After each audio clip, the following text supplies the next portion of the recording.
As you walk through the streets of the Bulawayo CBD, you come across smart men and women in designer clothes and putting on the latest fashion trends.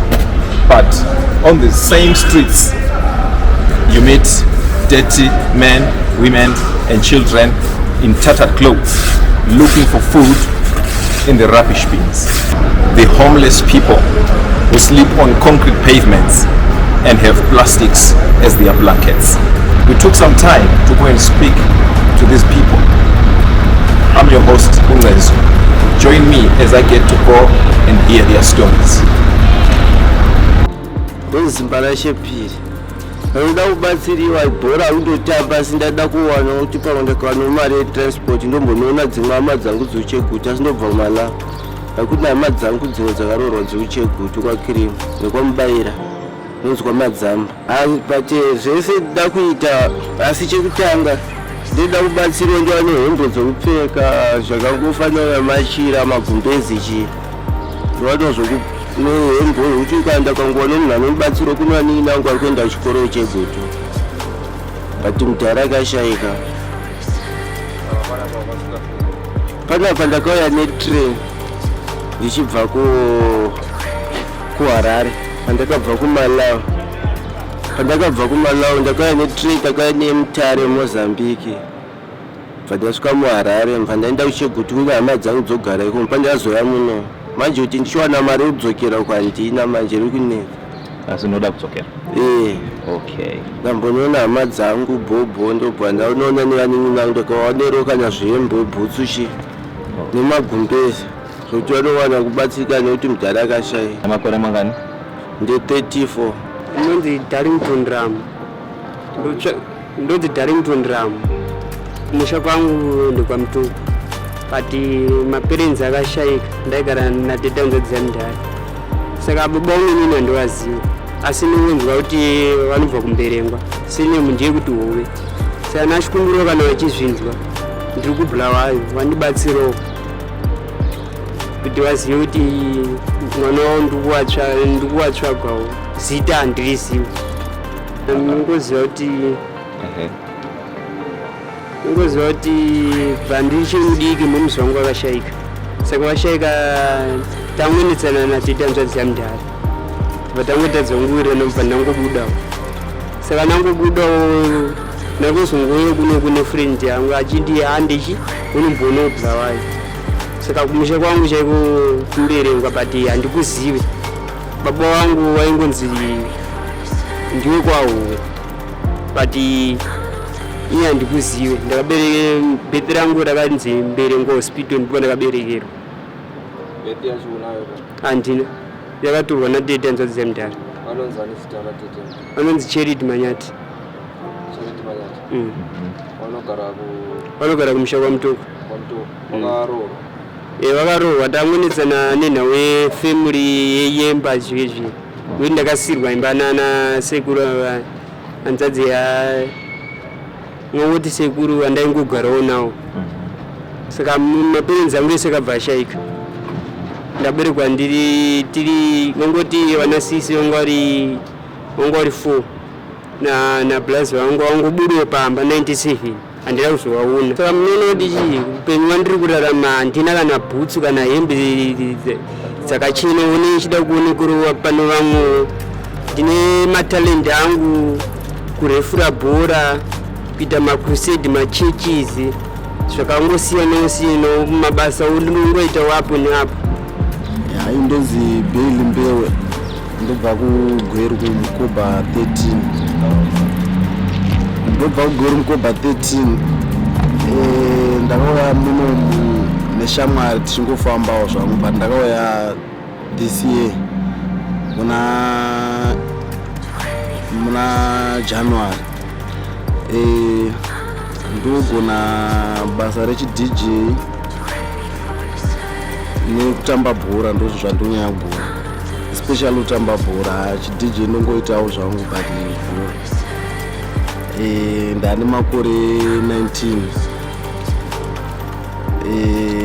Marelatives angu ariko Kadoma nekugweru. Ndine munin'ina anomutevera ari mustreet but ari kuHarare. Anombopota tuchiya timbosangana sometimes. Marelatives angu kuna sisi wamai guru. Vanogara Mukoba 13 nasekuru mukoma wamai vari kumukoba futi ko6. Ndaimbogara navo but problem ndeyekuti chitupa vakatadza kana kunitoresa, ndozvo zvakaita kuti ndibve pamba. Wakabvirei kumba? In the first place ndaenda kuchikoro, ndichiita chikoro ndakasvika form 4 but paform 4 ipapo hanazokwanisa kunyora nenhau yechitupa. Pamba nasponsor aitondibhadharira chikoro but yakapedzisira aura moyo nenhau yekuti havasi kuita forward yechitupa. Maproblem andofesa hangu pandorara hapasi raika paenderani.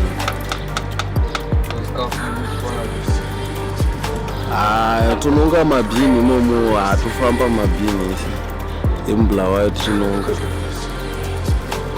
Ndonzi Munashe Dube, tinobva kuShavani. Ndaberekerwa kuMberengwa Hospital, kuMunene Hospital, paMberengwa Costas. Baba wangu wainzi Plight, mai wangu wainzi Rejoice Wove. Asi mai wangu wakashayika muna 2010. Ndina sekuru wangu ari kupumula vanonzi kuda kwashe Wove. Wakabvirei kumba? Ndakabva nenyaya yekuti ndakanetsana nakule vangu nenyaya yekusateerera. Ndanda kuita zvemadrugs ndiri pamba.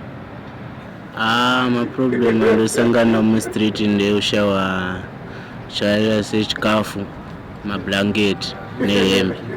Kudya tinongotoita zvekungotononga chikafu kana pane vamwe vanombouya vachimbobatsirawo nezvakaita setii nemabhanzi. Vamwe vanombouya vachitipawo zvimare zvavange vanazvo vanhu vanenge vachitibatsirawo. Ini chandofarira muupenyu hwangu ka ndinofarira kuita zvekumboita zvakaita sezvekuimba. Ndakatanga kungofomawo nziyo ndakaifema ndiri panguva yandakasiyiwa namomuzi wangu. Ndakatanga kufunga nenziyo ndakangotanga ngotofunga ndichikura nditi. Ndakakurira mumabhoni mumandava mwangu. Ndakatanga kungofoma zvazvokufoma asi ndandisinganyori nokuti kuchikoro chekwandinombotokuyenda zvangu. Okay. So ndakaimba nziyo yezimdanzo. Saka ndakakanda problem padeni, saka ndakakanda problem padeni, saka ndakakanda problem padeni. Kachimoka kakwanise kumuka kachitsvaira ruvanze kana kudiridza mugadheni kanongoda kudya ndirere kunge kwini kuna baba vangu kanoti ndeipi kana uri unhu wacho ndakazokujamba leti kana kuti ukapimba yatowa mistake. Saka ndakakanda problem padeni, saka ndakakanda problem padeni.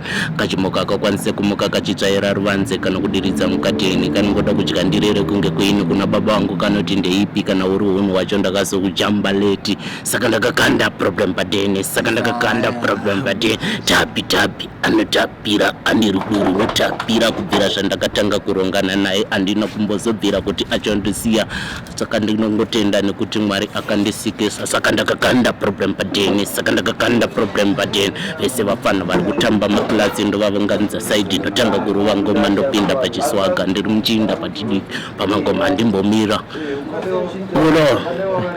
Right, second album futhi. Okay. Pane imwe yandakaona kuti mwenzi yandakaronga futhi. Chitiimbira. ndoda kumboimbawo kani ndoda kumboimbawo kani musandidzinge pastage ndoda kumboimbawo kani musandidzinge pastage ndoda kumboimbawo kani musandidzinge pastage ndoda kupinda pastage vanogara vachindiona ndichikamina asi ndoskire kupinda pari pastage ndinongorova mangoma andimbomira ndichangoramba ndichinyora ndongotemera chipoko naMwari mukoma wangu akandisimbisa zvikanzi vaingogara vachindishaudha vachiti uyu ndinofurha ndoda kumboimbawo kani musandidzinge pastage ndoda kumboimbawo kani musandidzinge pastage ndoda kumboimbawo kani musandidzinge pastage ndine chishuvo chekutanga ngoma asi dziri kundiremera asi andimbodzora svimbo pamangoma ndichangoramba ndichiimba andimbomira chero zvofa zodi ndinongotenda Mwari ndiye akandipa chipo ndichiri kuchishandisa mukana uyu nditomushandisa ndichiri kurarama pamangoma ndichangoramba ndoda kumboimbawo kani musandidzinge pastage ndoda kumboimbawo kani musandidzinge pastage ndoda kumboimbawo kani musandidzinge pastage ndinosimbisa genga rinondifevha pari pastage mangoma ndichangoramba ndichivapakurira handina bilo asi pamangoma ndinochipa chipo changu ndakachipiwa naMwari saka ndototevedzera bhaibheri ndinotenda zvemubhaibheri nekuti chipo changu ndakachinyotanga ndiri mudiki pamangoma ndimbomira ndoda kumboimbawo kani musandidzinge pastage ndoda kumboimbawo kani musandidzinge pastage vese vanondisimbisa pamangoma ndiri shumba ndimborohwa ndichangoramba ndichiimba saka ndoda kumboimbawo kani musandidzinge pastage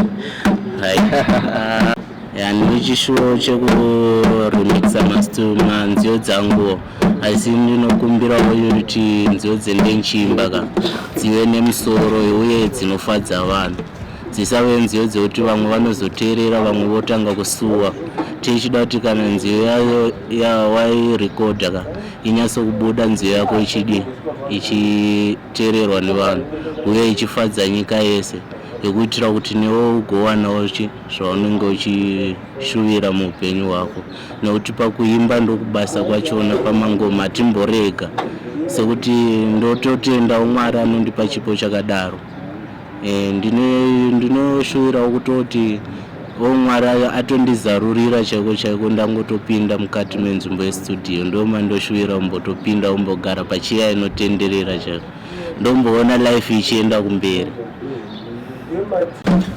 Indonzi Blessing Chikove, ndine makore 23 years. Ndinobvawo vabereki vangu vanobva kuGuruve ndokumusha kwavo ndokuna baba vangu. Mai vangu vari kuNorton. Dzimwe hama dzangu dziri kuHarare. Dzimwe dziri kuChegutu. Asi chanda ndichikumbirisawo vakateererawo ndine problem ndachingoda hangu kana ID hama dzangu hadzinokwanisa kunitorisawo ID ndini ndoga ndisina ID chero mumatino ndakangorasikirawo musango mabasa kwandakamboenda ndakangonzonziwo ID vanga vasingachanditrust chero kokabiwa tiri mustreet tinonetsewa saka pamwe pacho tesitorina kana mhosva but kuti vabhelieve havabhelieve nenyaya yekuti tinenge tisina kana chitupa chacho havatozivi kwatinobva asi techingorova vanenge vasinawo kana production yakanaka saka ndofunga kuti ndikaonawo kana ID hama dzangu dzikandibetsera kana pakangoita umwe munhu wemutemo anokwanisa kutyiwa kuti zvinhu izvozvo zvibude otherwise pamwe ndokwanisa kuzviwana because ndiri ndega mwana vanokwanisa kungoverengera ende vakatomboverengera nditomboreve nhema saka ndachikumbira kuti ndikaonawo zvinhu izvozvo basa ndokwanisa kungoriwanawo chero rekushanda kumapurazi chero rekushanda kana mutauni kana kutengesa ndokwanisa kushanda nekuti ndendarongeka ndendamunharight because zvinorwadza kuti utsvage basa usina ID pakaparwa mhosva usina ID vanotokushungurudzawo ine ndakatomboshungurudzawo because ndasingatrust ndiri kugara mustreet dzimwe nguva torumwa nemosquito dzimwe nguva toshaya chikafu dzimwe nguva torara nenzara kana machira chaiwa hatitorina dzimwe nguva sipo tetisina kugara netsvina tetisingade asi kuti tisina hwedu sipo mukana inongosiyana vamwe vanokwanisa kuona mukanawo vamwe vanenge vasinawo mukana saka zvinhu izvozvo zvikangotiitirawo zvinotochinja and hatisi tese tinoba mustreet kune vanozviitawo nevasingazviiti saka ndo zvinhu zvaizvo zvandachingotaura izvozvo. Donzi Blessing Chikove.